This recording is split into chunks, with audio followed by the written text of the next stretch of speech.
महंगाई की मार, जनता बेहाल। जी हाँ, भले ही आपकी कमाई बढ़ रही हो, लेकिन ये बढ़ी हुई कमाई जो है महंगाई का बोझ संभाल रही है। यानी नेट नेट अगर हम देखें तो ये बढ़ती हुई महंगाई आप सबको परेशान कर रही है, हम सबको परेशान कर रही है। लेकिन ऐसे में कुछ जगह खास तौर से अगर हम देखें, कुछ शहर अगर हम खास तौर से देखें तो वहाँ पर महंगाई बहुत ज़्यादा बढ़ रही है। अगर हम इसमें सपनों की महानगरी मुंबई की बात करें तो इसका नाम हमेशा महंगाई से जुड़ा जाता है। हाल ही में cost of living city ranking 2024 सामने आई है, जिसमें रहने के हिसाब से भारत के महंगे शहरों के नाम सामने लाए गए हैं, सामने पेश किए हैं। इन शहरों में जो महंगाई बढ़ रही है वो क्यों बढ़ रही है? इंफ्रास्ट्रक्चर की वजह से बढ़ रही है, कॉस्ट ऑफ लिविंग हम देख रहे हैं। साथ ही हम देख रहे हैं कि इन जगहों पर जो अपॉर्चुनिटीज़ हैं, जो मौके हैं काम करने के, वो भी बढ़ रहे हैं। जिन शहरों के नाम इस सूची में आए हैं आपको बता देते हैं। मुंबई, नई दिल्ली, चेन्नई, बंगलुरु, हैदराबाद, पुणे, कोलकाता, ये जो शहर हैं ये महंगे बताए जा रहे हैं। तो आज हम इस चर्चा में यही आकलन करेंगे कि एक तरफ भले ही इन जगहों पर महंगाई बढ़ रही है, लेकिन क्या रहने को लेकर आपको तमाम सुख सुविधाएं दी जा रही है, काम करने के, आपको नौकरी करने के, आपको व्यवसाय करने के उतने मौके मिल रहे हैं। मेरे साथ एक दमदार पैनल भी यहाँ पे जुड़ गया है। Ashwinder R Singh, CEO residential Bharatiya Urban, और साथ ही co chair NRCII real estate और ऑथर हमारे साथ जुड़ गए हैं। Aditya Narayan Mishra, CEO director CHR, Manish Gupta, economist, और साथ ही रफीक मर्चेंट, इन्फ्लुएंसर और रियल एस्टेट एजेंट। आप सभी का स्वागत है हमारी इस बेहद खास पेशकश में। मनीष जी, आप ही के पास आऊंगी सबसे पहले, क्योंकि बात महंगाई की हो रही है तो समझना आप ही से होगा ये समीकरण। मुंबई जैसा शहर मेरे ख्याल से कभी भी कहते हैं किफ़ायती शहर नहीं रहा है। मुंबई पर हमेशा से ही हम जानते हैं कि महंगाई का टैग लगा रहा है। बहुत सारे गाने भी इसी को लेकर मुंबई पर बने हुए हैं, ज़रा हट के ज़रा बच के, ये है मुंबई मेरी जान। लेकिन जिस तरह की सूची सामने आई है, जिस तरह की बातें सामने आई हैं, जितनी महंगाई मुंबई में बढ़ी है, जितना रहना मुंबई में महंगा हो गया है, क्या उसी के मुताबिक उतनी सहूलियतें हैं, उतनी सुविधाएं हैं? कुछ बताइए, कुछ समझाइए। ये सुविधाएं सहूलियत का महंगाई से कंपैरिजन करना उचित नहीं है। दरअसल हमें ये मान लेना पड़ेगा कि मुंबई एक देश का ऐसा स्थान है जहां सबसे ज्यादा बिजनेस अपॉर्चुनिटीज हैं, जहां सबसे ज्यादा शो बिजनेस है, जहां सबसे ज्यादा एम्प्लॉयमेंट की अपॉर्चुनिटीज हैं। इस देश में ऐसी कोई भी इंडस्ट्री बड़ी नहीं होगी जिसका head office, corporate office Mumbai में या तो ना हो, या उनका एक बड़ा ऑफिस मुंबई में ना हो, या वो खोलने की तमन्ना ना रखते हैं। नतीजा, सारे बड़े उद्योगपति वहां रहते हैं, बड़े कॉरपोरेट मैनेजर्स वहां रहते हैं। हर बड़ी कंपनी जो मुंबई में ब्रांच खोलती है वो वहां रहते हैं। जाहिर है, वहां रहने वालों के पास ज्यादा पैसा है खर्च करने के लिए, इसलिए वो अपने लिए अच्छा मकान, अच्छी चीजें लेना चाहते हैं। फिर चाहे रेस्टोरेंट में खाना खाना हो, या महंगी गाड़ी खरीदनी हो, या लग्जरी हाउस लेना हो, या इवन रेंट पे लेना हो। तो जब हमारे पास स्थिति ऐसी आ जाएगी कि डिमांड एंड सप्लाई रूल में अगर डिमांड ज्यादा होने लगेगी कि तो चीजों के रेट अपने आप बढ़ जाएंगे। आप देखिए, इवन पेट्रोल भी वहां महंगा है। अब देश का सबसे बड़ा इंटरनेशनल एयरपोर्ट वहां पर है, कस्टम पोर्ट वहां पर है। देखिए, जिस सिटी में समंदर होता है वहां विकास का रास्ता खुला होता है। हमें ये बात मान लेनी चाहिए। अब उसके बाद यहाँ बॉलीवुड भी है, जो बहुत बड़ी बिजनेस अपॉर्चुनिटी क्रिएट करता है, शो बिजनेस क्रिएट करता है, जिससे लोगों को लगता है कि हमें भी शो करना चाहिए, दिखाना है। दिखाना यानी महंगा खर्चा लाइफ स्टाइल पे करना है। तो हमें फिर ये समझ लेना पड़ेगा कि लाइफ स्टाइल का खर्चा भी यहाँ शामिल होता है। इसलिए डिमांड ज्यादा होने की वजह से अमीर लोगों के, धनिकों के और ज्यादा कमाने वालों की वहां रहने की वजह से वहां कॉस्ट ऑफ लिविंग बढ़ती जा रही है। फर्क इस बात का भी आता है, ये जो कॉस्ट ऑफ लिविंग है वो इसलिए बढ़ रही है कि जैसे जैसे लोग ज्यादा रहेंगे, और सबको मुंबई में रहना है। जो उपनगर में रहता है, नवी मुंबई में रहता है, या थोड़ा दूर जाके रहता है, उसको उतनी महंगाई नहीं होती है। लेकिन ये सिर्फ और सिर्फ डिमांड की वजह से है। और अगर हम सुविधा को बात करें तो सबसे बड़ी सुविधा है बिजनेस अपॉर्चुनिटी और नीड। लोग मुंबई सुविधा की वजह से नहीं रहते हैं, लोग मुंबई रहते हैं अपॉर्चुनिटी की वजह से, नीड की वजह से, क्योंकि वहां रह के उन्हें बिजनेस करना है। अगर किसी मल्टीनेशनल जर्मन कंपनी का, कुरियन कंपनी का, यूरोपियन कंपनी का, अमेरिकन कंपनी का हेड ऑफिस, इंडिया ऑफिस वहां बनाया है, तो उनकी जरूरत है कि वहां उन्हें जाना है। अगर बांद्रा कुर्ला बीकेसी में अगर उन्होंने ऑफिस बनाया तो वो जाना है, इसका मतलब नियर बाई रहना पड़ेगा। अब वो 100 किलोमीटर दूर रह के नहीं जा सकते। जाहिर है, ये मजबूरी की वजह से है। सुविधा करेंगे तो आप मुंबई से दूर चंडीगढ़ में रहिए, बहुत सुविधाएं, और आप आनंद से रहेंगे, उतने बड़े बाकी मेंशन में रहेंगे कम किराए में। जी मनीष तो जी, तो ज्यादा अगर जरूरत बाकी मुख्य सुविधा से शहरों के नहीं है। मुकाबले में मुंबई की महंगाई की बात करूं तो कितना फर्क होगा, अगर आप कोई आकलन मुझे दे सके या कोई आंकड़ा बता सके मनीष जी। मैं समझता हूं, अगर देखिए, मैं तीन चार कैटेगरी लेता हूं। एक हाँ। कंपेयर आगरा, दूसरा कंपेयर लाइक चंडीगढ़ लुधियाना, तीसरा कंपेयर दिल्ली, और चौथा कंपेयर मुंबई। तो मैं समझता हूं आगरा से मुंबई कम से कम 25 से 30% महंगा है, तो दिल्ली से कम 20% महंगा है। और इसमें भी बता दूं, महंगाई सब जगह इवन नहीं है। मुंबई के कुछ इलाके ऐसे हैं जहां आप आज भी 50 रुपए में अच्छे से खाना खा सकते हैं, और कुछ जगह ऐसी है जहां आपको 2,500 रुपए में भी एक आदमी खाना खाएगा तो शायद कम पड़ जाए पैसे। इसी तरीके से रहने की बात है, तो महंगाई का ओवरऑल इंडेक्स, मानो सब्जी खरीदने की बात है या दूध लेने की बात है। अगर आप बीकेसी में देखेंगे, अगर आप फिल्म सिटी में देखेंगे, वहां दूध बहुत महंगा होगा। जबकि आप किसी और भिंडी बाजार में देखेंगे तो दूध सस्ता होगा। तो महंगाई का भी एवरेज मुंबई मुंबई को आप एक स्टेट समझिए। आप दिल्ली की तरह मुंबई एक स्टेट के समान है। तो वहां अलग अलग जगहों पर अलग अलग सिचुएशन है। तो मैं समझता हूं महंगाई की हीट जो सबसे ज्यादा झेलता है मिडिल क्लास झेलता है। उसके लिए अगर मैं बताऊं तो कम से कम दिल्ली से 15% महंगा है, और आगरा से 25% महंगा है, और लगभग दिल्ली चंडीगढ़ अगर हम एक जैसा रखते हैं तो 20 से 25% महंगा है। सुंदर, क्या इसके बावजूद भी लोग मुंबई में खुश हैं, क्या हम ऐसा कह सकते हैं? बिल्कुल, मैं निश्चित रूप से मानता हूं कि लोग मुंबई में खुश हैं। जी लोग मुंबई में, अश्विंदर जी दिल्ली क्या में, कहेंगे? बेंगलोर में खुश हैं। मेरा मेरे को तो मनीष जी की बातें सुन के लग रहा है कि मैं बैंगलोर में क्यों रह रहा हूँ। मतलब मनीष जी आपने इतना मोटिवेट कर दिया है और मुंबई को ऐसा जबरदस्त पोजीशन कर दिया है कि हाँ। आपको हमारे चीफ मिनिस्टर को इन्वाइट करना चाहिए। बड़ा मतलब दिल मुझे खुश करता है। अचानक से अश्विंदर, मुझे अचानक से यहाँ के गड्ढे और यहाँ की बरसात में भरी भरी वाटर लॉगिंग, वो अचानक से गायब होते हुए भी महसूस हो रहे हैं। इतनी अच्छी जगह लग रही है। तो नहीं नहीं, कविता जॉब देखिए, दो बिजनेस तीन चीजें अपॉर्चुनिटी बेंगलोर में भी है। हैं। वहाँ अपॉर्चुनिटी बेंगलोर में भी है। जी लेकिन वहाँ पर्टिकुलर फोकस करके आईटी सेक्टर पे ज्यादा है, आई मीन जो मेरा सोचना है। बिल्कुल बिल्कुल मनीष जी। जी जी अश्विंदर दो तीन बताइए। चीजें हैं आई थिंक। कविता, अगर आप देखें, मुंबई डेफिनेटली इंडिया के अंदर सबसे एक्सपेंसिव शहर है, बट अगर आप ग्लोबल अफोर्डेबिलिटी के अंदर से देखें तो मुंबई अभी भी 125 126 के रैंक पर आता है। इंडिया के कंपैरेटिवली काफी एक्सपेंसिव है। और एक्सपेंसिव का रीजन क्या होता है? अगर आप एक्सपेंसिव को जब कैलकुलेट करते हैं, the biggest reason is housing. जहां पर हाउसिंग का रेट ज्यादा होता है, वो सिटी जो है हमेशा एक्सपेंसिव होती है। Hong Kong, New York, London, they are the most expensive cities, सबसे एक्सपेंसिव सिटीज हैं वर्ल्ड की। और वहां पर सबसे ज्यादा महंगाई जो है घर खरीदना है और घर का किराया है। आज की डेट में रेंटल यील्ड भी अगर आप देखें तो मुंबई की पिछले 15 से 20 सालों से जो रेंटल यील्ड रही है मुंबई की, वो सबसे ज्यादा रही है। Other things are the cost of utility is much more expensive. Education, health care बहुत एक्सपेंसिव है मुंबई के अंदर। लाइफस्टाइल, एंटरटेनमेंट भी बहुत एक्सपेंसिव है। बट यस, मुंबई लोगों को अट्रैक्ट इसलिए करता है क्योंकि जॉब अपॉर्चुनिटीज ज्यादा है। इसी तरह से बैंगलोर में भी जॉब अपॉर्चुनिटीज हैं, दिल्ली में भी जॉब अपॉर्चुनिटीज हैं। बट मुंबई बना एक इस तरीके से हुआ है कि वो बहुत लैंडलॉक्ड है, और उसका ग्रोथ का जो एरिया है वो बहुत कम है। और इसीलिए वो जो एरिया है, people want to stay within CBD और आसपास भी रहना चाहते हैं। और आज की डेट में अगर नवी मुंबई भी जाते हैं, ये सब इतना एक्सपेंसिव डेफिनेटली हो चुका है। और मेरे हिसाब से जो रहने वाला है उसको उतनी सहूलियत नहीं है। Mumbai is not a easy city to stay, and despite that वो इतनी महंगी, इतना महंगा शहर है। मतलब आप मुंबई के अंदर लोकल ट्रैवल अगर आप ट्रेन के अंदर करते हैं, it is not very convenient. Infrastructure is very poor. बहुत पुअर लोग हैं जिनके पास घर नहीं है, जो ओवर ब्रिजेस के नीचे रह रहे हैं, जो झोपड़पट्टी में रह रहे हैं, so on and so forth. So कहीं ना कहीं Mumbai is the highest tax paying city also of the country. उसके बावजूद जिस तरह का इंफ्रास्ट्रक्चर मुंबई में होना चाहिए वो नहीं है, बट महंगाई है। तो ये कहीं ना कहीं मेरे हिसाब से there is a huge lot of work that needs to be done in Mumbai. अगर आप उसको, उस एक्सपेंसिव चीज को जस्टिफाई करना चाहते हैं, तो इंफ्रास्ट्रक्चर के अंदर डेफिनेटली इंप्रूवमेंट चाहिए।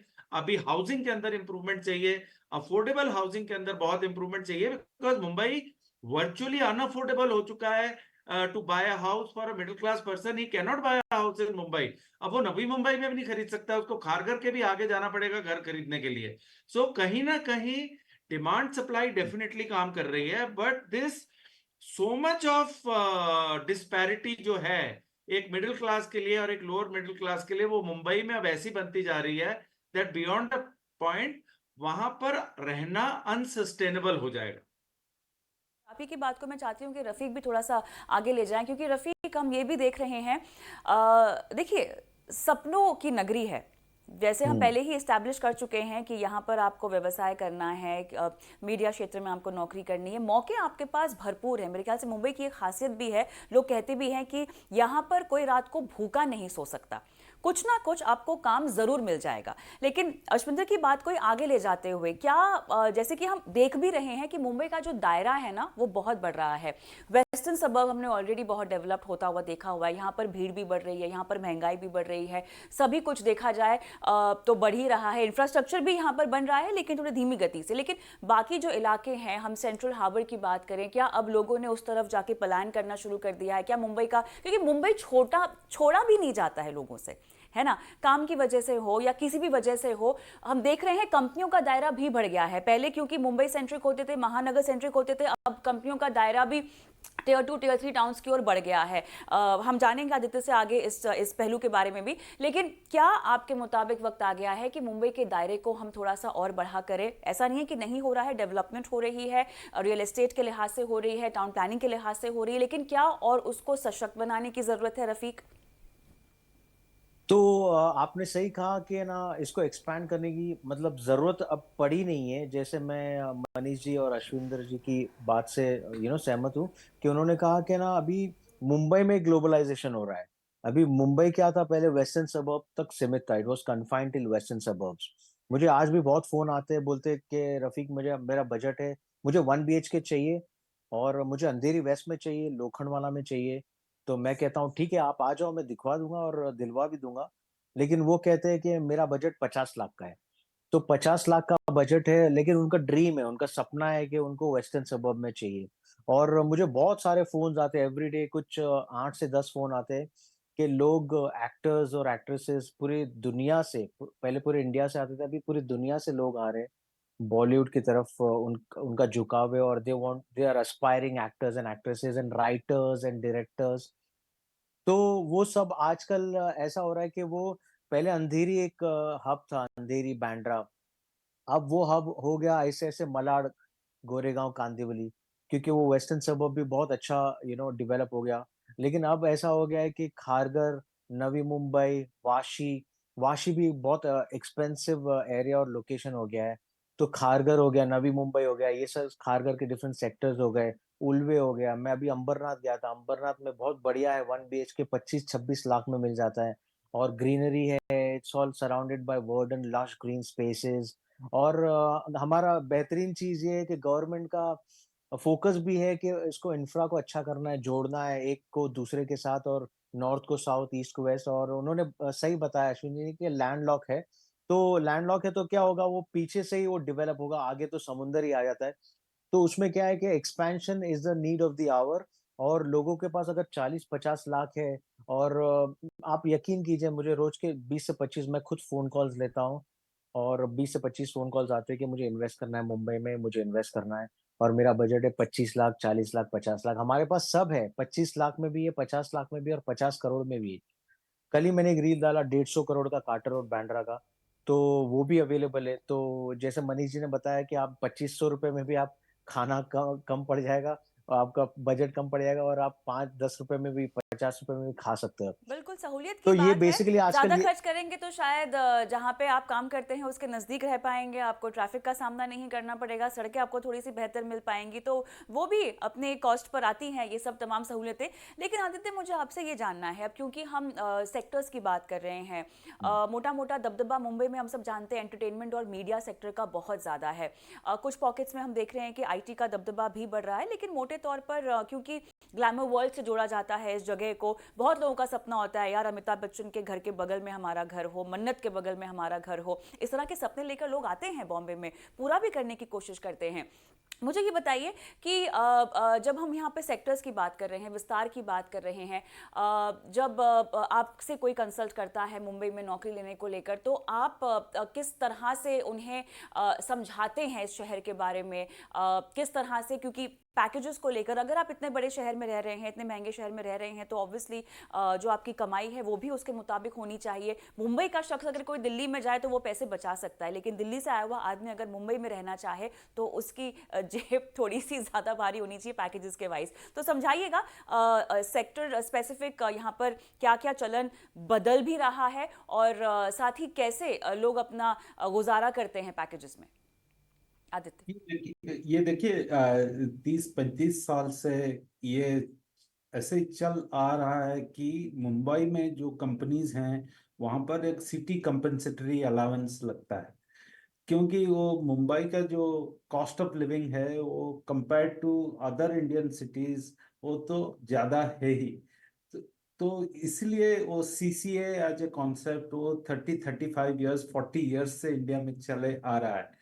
अभी प्राइवेट सेक्टर का जब एक्सपेंशन हो गया है पिछले 25-30 साल में इंडिया में, आप देखिए कोई भी सेक्टर ले लीजिए, banking, financial services, insurance, manufacturing, IT, BPO sector, aviation, कोई भी सेक्टर ले लीजिए, कंज्यूमर गुड्स, रिटेल, सब सेक्टर में global companies as well as Indian companies Mumbai में एक्सपेंड कर चुके हैं, क्योंकि मार्केट वहां पर इतना है। और हम जब कंपनीज के साथ कंसल्ट करते हैं, उनको टैलेंट चाहिए। बहुत इंटरेस्टिंग चीज मुंबई के बारे में मैं बताना चाहता हूँ कि एक मुंबई स्पिरिट है। तो सब लोगों को पता है, जैसे कि मैं कल मुंबई में था, नवी मुंबई से टर्मिनल 1 एयरपोर्ट आने के लिए मुझे 2.5 घंटे लग गए। मुझे मेरा फ्लाइट मिस होते होते मैं कैसे फ्लाइट लेके आया, वो तो मतलब बहुत इंटरेस्टिंग है। लेकिन कैंडिडेट्स जो मुंबई में रहते हैं उनको मुंबई छोड़ के कहीं जाना नहीं है, वो मुंबई में ही रहना चाहते हैं। हो सके कि आईटी का कोई कैंडिडेट है, बहुत ही इंटरेस्टिंग जॉब हमने उनको ऑफर किया मुंबई, बेंगलोर में या पुणे में, शायद वो राजी होंगे।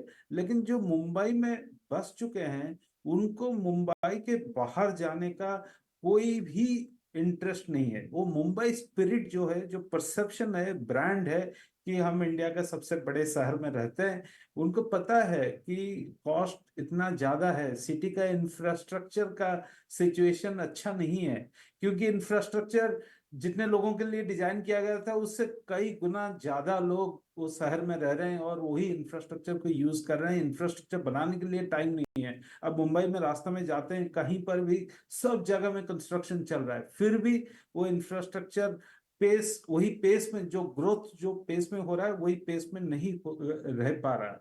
तो ये हो गया कैंडिडेट लोगों का मुंबई स्पिरिट की बात। दूसरा है जो कंपनीज, कंपनीज भी उनको रहना है जहां पर बिजनेस का अपॉर्चुनिटी है और टैलेंट है, दोनों साइड से हम देखें। और थर्डली उनको सोशियो कल्चरल एनवायरनमेंट चाहिए। आप वही 3 डायमेंशन में देखें, मुंबई हर 3 डायमेंशन में high in the city index, Mumbai scores highest.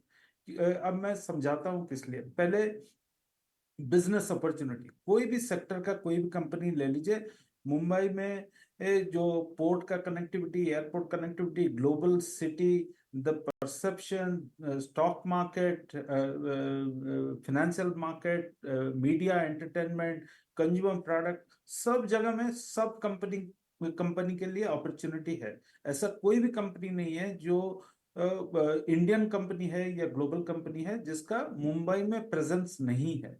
Mumbai में प्रेजेंस नहीं है तो वो कंपनी इंडियन, पैन इंडिया या ग्लोबल कंपनी नहीं है। So that is number 1। Her business के लिए मुंबई में अपॉर्चुनिटी है, इसलिए वो मुंबई में रहना चाहते हैं, नंबर 1। सेकेंडली, मुंबई में कंपनी को ग्रो करने के लिए, प्रॉस्पर करने के लिए, एग्जिस्ट करने के लिए उनको एक सोशियो कल्चरल एनवायरनमेंट चाहिए, ताकि वो certain level of social peace, harmony वो एस्टेब्लिश होना चाहिए। टैलेंट को वहां पे, मुंबई के बाहर के लोगों को वहां पर रहकर उनका करियर बनाने के लिए, उनको फैमिली को रहने का जो एक एनवायरनमेंट चाहिए, वो एनवायरनमेंट मुंबई में काफी अच्छे से मिल जाता है। मुंबई एक मेल्टिंग पॉट ऑफ कल्चर्स। आप देखें हर कोने से, भारत के हर कोने से लोग मुंबई में रह रहे हैं और एक सोशल हार्मनी के साथ मोटा मोटी ये अच्छा बात से नहीं, ही जैसे आपने एक रह मुंबई रहे हैं। स्पिरिट की बात की है, वो मेरे ख्याल से काफी मायने रखती है। और बॉम्बे शायद मुंबई ऐसी भी एक जगह है जहां पर एक्सेप्टेंस बहुत ज्यादा है लोगों में। आप मुंबई सबको अपना लेती है, ये मेरे ख्याल से ये इसका जज्बा है जिसकी वजह से मुंबई में काफी लोग आना भी चाहते हैं, रहना भी चाहते हैं, पसंद भी करते हैं। लेकिन इस सूची में मुंबई के अलावा और भी जगह हैं जिनका अब हम जिक्र करते हैं। और मनीष जी, नई दिल्ली, चेन्नई, बंगलुरु, हैदराबाद, पुणे, कोलकाता, इनका भी जिक्र है इस लिस्ट में। बताइएगा महंगाई के लिहाज से इन तमाम जगहों में आपको अब किस तरह से दिक्कतें आती हुई दिखाई दे रही हैं लोगों के रहन सहन में और बजटिंग में। कि अगर हम महंगाई की बात करें तो महंगाई के लिहाज से दिल्ली, बेंगलुरु और हैदराबाद तीनों एट पार हैं, बल्कि कहीं कहीं मुझे लगता है बेंगलुरु बल्कि महंगा है दिल्ली से। ये मेरा पर्सनल एक्सपीरियंस है। और बेंगलुरु महंगा इसलिए भी है क्योंकि वहां पर जो जो जनरेशन रह रही है वो यंग है, जो आसानी से खर्च करना चाहती है। तो जाहिर है उनके लिए हर प्रोडक्ट, प्रीमियम प्रोडक्ट लोग लेके आते हैं। तो जनता को रह देखिए, जनता जहां आसानी से रह पा रही है वो रहती है, अगर उसको दिक्कत होती है छोड़ के चली जाएगी। ये शहर इसी तरीके से बसते हैं कि जो जहां कंफर्टेबल है वहीं रहेगा। महंगाई कभी किसी के जीने की समस्या नहीं रही, जीने की समस्या उसकी अर्निंग रही है। अगर वो महंगाई के हिसाब से वहां अर्न नहीं कर पा रहा तो वो छोड़ के देहरादून शिफ्ट होगा कि देहरादून में अच्छा एनवायरनमेंट है, कूल रहूंगा आराम से। ठीक, अब देखिए ना, जितने भी सरकारी रिटायर्ड लोग हैं वो कहाँ रहना चाहते हैं? चंडीगढ़, शिमला, देहरादून, है ना? क्यों? क्योंकि यहाँ मेरी जितनी पेंशन है 1 लाख रुपए मेरी पेंशन आ रही, मैं आसान से रहूंगा। अब मुझे बेंगलुरु में जाके रह के क्या करना है कि मैं रिचमंड रोड पर रह लूं और मुझे एयरपोर्ट जाने में 2 घंटे लगे और टैक्सी का बिल आए 1500 रुपए, है ना? तो हमें महंगाई की जगह ये देखना पड़ेगा कि क्या वो सिटी पर्टिकुलर जगह पे या पर्टिकुलर कैटेगरी पीपल के लिए, पर्टिकुलर एज ग्रुप के लिए इनकम और एम्प्लॉयमेंट जनरेट कर पा रहा है कि नहीं कर पा रहा है, या उनको वहां सेटिस्फेक्शन है या नहीं है। अगर मैं आज दिल्ली या नॉर्दर्न इंडिया, यूपी की बात करूं, तो वहां के लोगों को अगर आईटी में जॉब मिलती है तो उनका सपना है कि मुझे बेंगलुरु जाना है, मुझे हैदराबाद जाना है, या मुझे अगर ये ना मिले तो पुणे जाना है। वो आईटी सेक्टर का बंदा मुंबई नहीं जाना चाहता। क्यों? क्योंकि बेंगलुरु और हैदराबाद में ज्यादा अपॉर्चुनिटीज हैं, ज्यादा जगह जंप मार सकते हैं, उसको भी जॉब मिल जाएगी, उसकी बीवी को भी जॉब मिल जाएगी, दोनों काम करेंगे आराम से और साथ रह लेंगे। तो मैं समझता हूं महंगाई की जगह हमें देखना पड़ेगा कि वहां पर इनकम के सोर्सेस क्या है। महंगाई का जो रिलेशन है वो इनकम से है। अगर मैं गोरखपुर के पास किसी गांव की बात करूं, कानपुर के किसी गांव की बात करूं, वहां कॉस्ट ऑफ लिविंग कम है, वहां लौकी 40 रुपए किलो है और मुंबई में लौकी 150 रुपए किलो है। इसलिए कि वहां पे इनकम कम है तो लोग कम में काम चला रहे हैं, उनकी कॉस्ट ऑफ ट्रांसपोर्टेशन कम है। पर मुझे अश्विंदर लगता है आप अश्विंदर जी को मेरी बात ज्यादा ही जी, अश्विंदर जी असल वापस हंस रहे हैं, में हाँ बताइएगा। नहीं, मैं इसलिए क्योंकि देखो आपने पहले तो कविता जी के घर की बात करी देहरादून की, फिर मेरे घर की बात करी चंडीगढ़ की। तो मतलब और आज आपने पैनल में आप नंबर 1 पैनलिस्ट हैं, मतलब आपने आज बहुत अच्छा समझाया हमें। बट एक पॉइंट जो मैं कविता शेयर करना चाहता हूँ, बिकॉज इंफ्रास्ट्रक्चर की बात हो रही थी। जी जी। एक बहुत इंपॉर्टेंट चीज है जो मैंने नोटिस की है पिछले अपने 12 साल के रियल एस्टेट के करियर में। किसी भी शहर में जहां इंफ्रास्ट्रक्चर खराब होता है वहां पर महंगाई भी ज्यादा होती है, मैं मेट्रोज की बात कर रहा हूं, और अच्छा। वहां पर जो हाउसिंग का रेट है वो भी ज्यादा होता है। अगर आप बैंगलोर की बात करें, बैंगलोर में भी कोई इंफ्रास्ट्रक्चर इतना जबरदस्त नहीं है। And as my colleague from CIEL HR is saying कि जहां पर भी अगर आप देखेंगे कि आपका इंफ्रास्ट्रक्चर, एयरपोर्ट दूर है, सब कुछ दूर है, बट कैपिटल कॉस्ट जो हाउसिंग की है वो बहुत ज्यादा है। अगर आप हैदराबाद का एग्जांपल लें तो हैदराबाद में इंफ्रास्ट्रक्चर बहुत अच्छा है, इसीलिए जो हाउसिंग का रेट है वो इतना नहीं बढ़ा जितना बैंगलोर में बढ़ा और मुंबई में बढ़ा। इसीलिए ये शहर जो है ज्यादा एक्सपेंसिव भी हो गए हैं। सो एक तरीका इस एक्सपेंसिवनेस को, इस महंगाई को कम करने का from a long term perspective ये है कि जिस तरह से अभी गवर्नमेंट पैसा खर्च कर रही है इंफ्रास्ट्रक्चर के ऊपर, एक बार ही इंफ्रास्ट्रक्चर बन जाता है, रोड्स बन जाते हैं, ब्रिजेस बन जाते हैं, फ्लाईओवर्स बन जाते हैं, एयरपोर्ट्स नए आ जाते हैं, तो क्या होगा, जो टाइम टू ट्रैवल है, बेसिकली आप आजकल किलोमीटर में नहीं देखते हैं, आप देखते हैं आपको एक जगह से दूसरी जगह जाने में टाइम कितना लग रहा है। जो टाइम टू ट्रैवल है हैदराबाद में सबसे कंपेटिटिव है, सबसे बढ़िया है।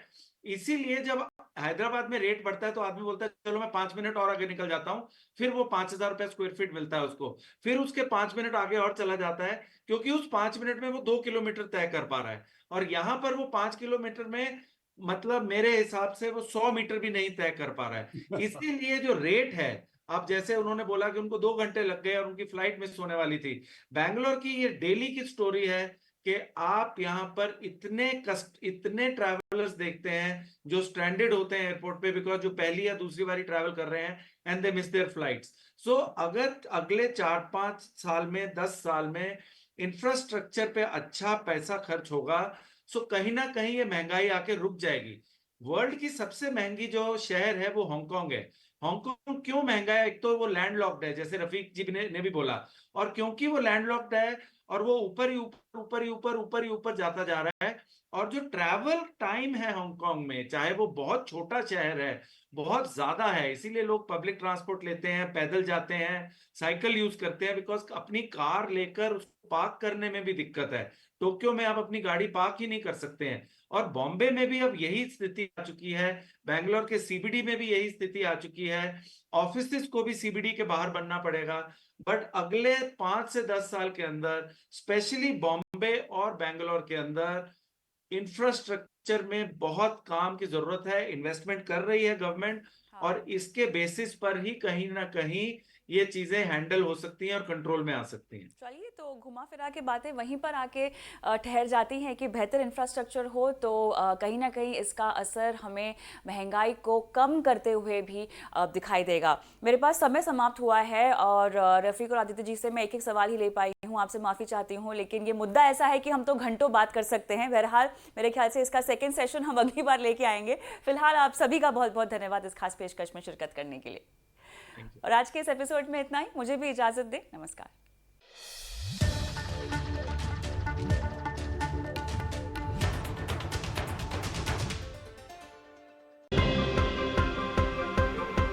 टेक्निकल चार्ट हो या फिर F&O, किस खबर का होगा आप पर